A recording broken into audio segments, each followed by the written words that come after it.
Nessa aula, iremos abordar funções recursivas. Uma definição recursiva é uma definição que faz referência ao próprio objeto que está sendo definido. A definição deve conter um ou mais casos base que serão alcançados após sucessivas aplicações da definição. Provavelmente vocês já lidaram com definições recursivas anteriormente, por exemplo, a definição de fatorial, que geralmente é definido como fatorial de 0 é 1, esse aqui é o caso base, e fatorial de n é igual a n vezes fatorial de n menos 1. Aplicando essa definição para calcular o fatorial de 3.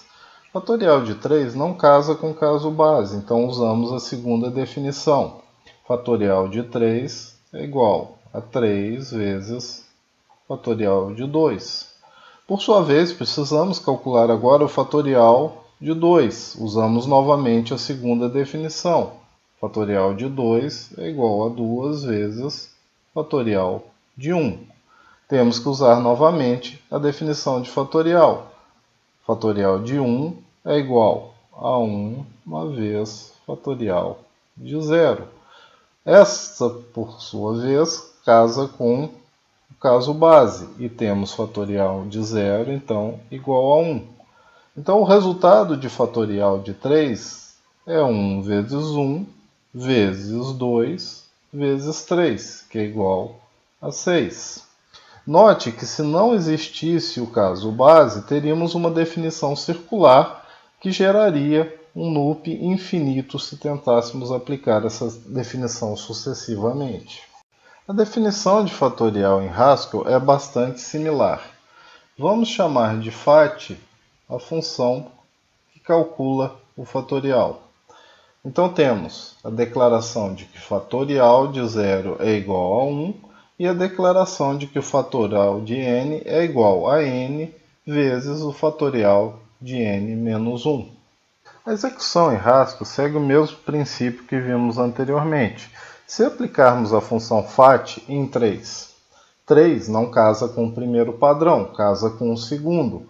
Então substituiríamos fat de 3 por 3 vezes fat de 2. Para resolver essa multiplicação, precisamos calcular o fatorial de 2. Temos novamente que usar a definição de fatorial. Fatorial de 2 não casa com o primeiro padrão, casa novamente com o segundo. Então, substituímos fatorial de 2 por 2 vezes fatorial de 1. E para resolver essa multiplicação, temos novamente que usar a definição de fatorial. Fatorial de 1 casa com o segundo padrão, então seria substituído por 1 vezes fatorial de 0. E para resolver essa multiplicação, novamente temos que usar a definição de fatorial. Só que dessa vez, fatorial de 0 casa com o caso base. Fatorial de 0, então, é substituído por 1. Então, temos agora 1 vezes 1, esse resultado multiplicado por 2 e esse resultado multiplicado por 3. Então, fatorial de 3 igual ao resultado de todas essas multiplicações, fatorial de 3 igual a 6. Se não tivéssemos definido um caso base, esse processo de aplicação da definição de fatorial seria executado infinitamente. Como o computador possui recursos limitados e cada aplicação consome um determinado espaço de memória, essa execução seria encerrada quando todo o espaço reservado fosse gasto, e a mensagem de estouro de pilha seria apresentada para sinalizar esse fato. Mais um exemplo. A potência com expoente inteiro positivo pode ser definida recursivamente dessa forma. Caso base. Um valor a elevado a zero é igual a 1. Um valor a elevado a um expoente e é igual a vezes a elevado a e menos 1. Por exemplo, se pegarmos 2 elevado a 3 e aplicarmos essa definição, isso aqui é igual a 2 vezes 2 elevado a 2. Aplicando novamente essa definição, temos que 2 elevado a 2 é igual a 2 vezes 2 elevado a 1, que por sua vez é igual a 2 vezes 2 elevado a 0. que por sua vez, pela definição, é igual a 1. Então temos que 2 elevado a 3 é igual a 2 vezes 2 vezes 2 vezes 1. Transportando essa definição para Haskell, definimos aqui a função potência, que tem dois parâmetros, a base e o expoente. Um valor A elevado a 0 é igual a 1. E um valor A elevado a um expoente E é igual a A vezes potência de A elevado a E-1.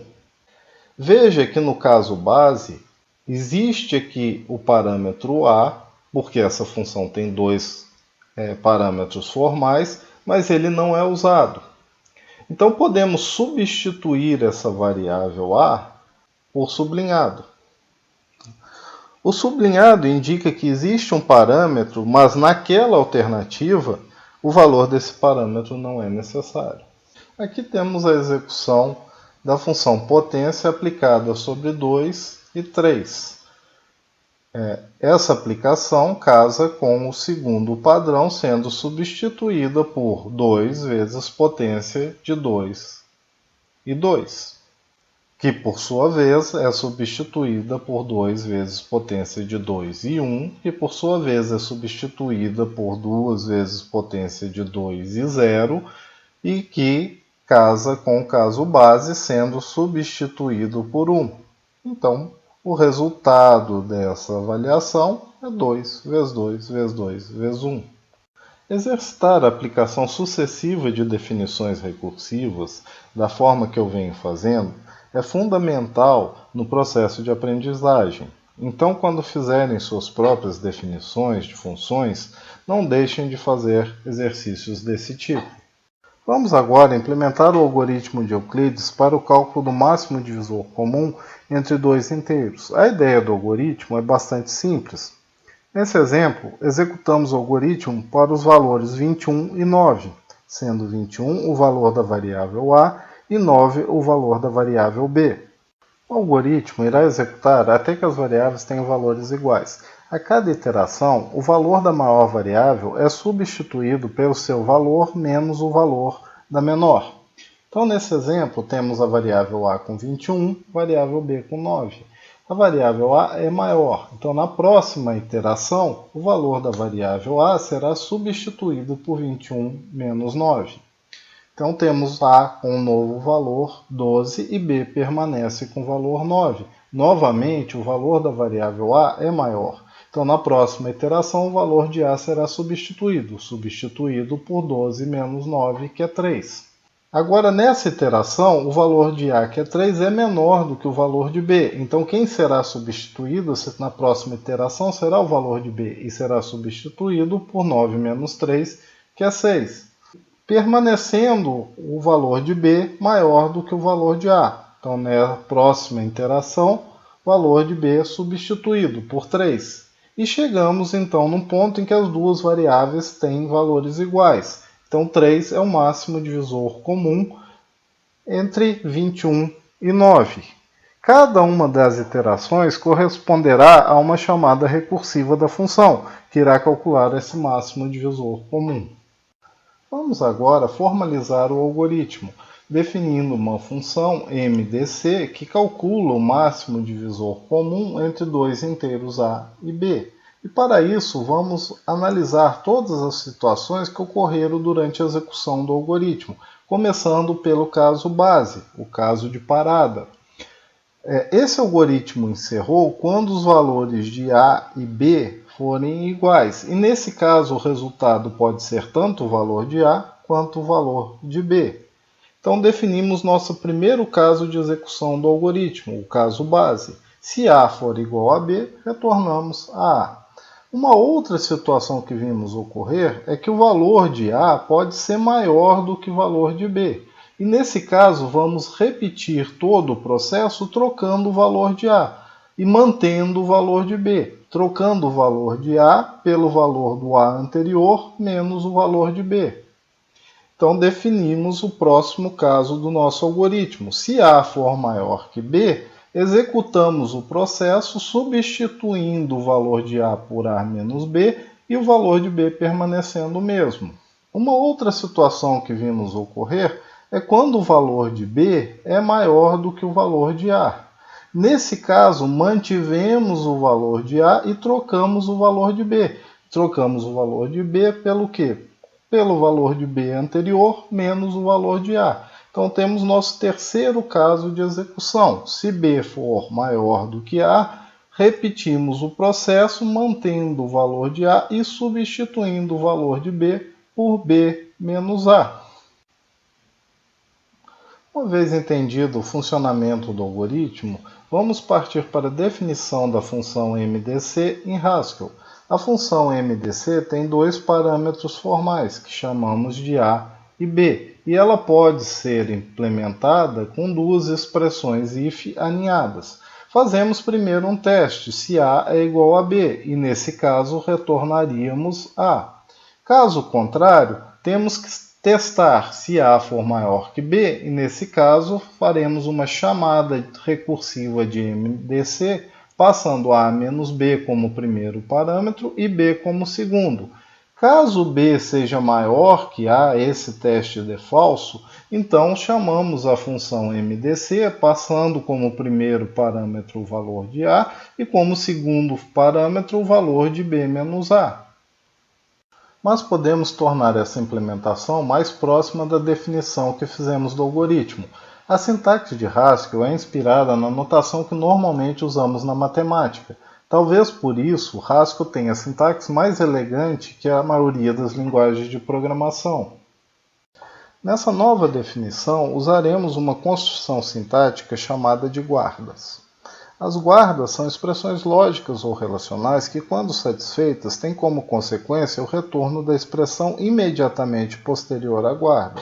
Então vejam, nessa nova definição da função MDC, temos a guarda A igual a B. Nesse caso, retornamos ao valor de A. Temos a guarda A maior que B, e nesse caso, retornamos essa chamada recursiva da função MDC. Temos A menor que B, e nesse caso retornaremos essa chamada recursiva da função MDC. Veja que quando usamos guarda, a primeira guarda que for satisfeita, a primeira que for verdadeira, é a que será utilizada. Caso nenhuma guarda seja satisfeita no momento da execução, todas forem falsas, ocorre um erro de execução. Por isso é normal que programadores coloquem a última guarda como otherwise, que nada mais é que uma guarda que sempre é verdadeira. Vamos executar esses exemplos no interpretador. Uma vez digitadas as definições, salve o arquivo com a extensão HS. E não se esqueça a pasta onde esse arquivo foi salvo. Uma vez no prompt de comando, vá para essa pasta, no meu caso, a pasta aula. Chame o GHCI passando o arquivo que você criou. GHCI. E agora é só testar suas definições. Fatorial de 10. Fatorial de 3. Potência de 2 elevado a 3. Potência de 2 elevado a 10. Máximo divisor comum entre 21 e 9. Nesse momento, o objetivo é aprender os mecanismos básicos da linguagem. Por isso não tratamos exceções, como por exemplo, passagem de valores não válidos como parâmetro para funções. O que aconteceria se executássemos a função fatorial com um número negativo, por exemplo?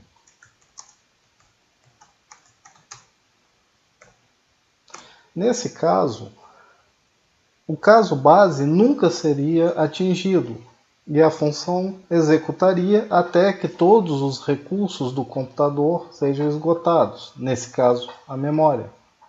E vamos obter a mensagem estouro de pilha.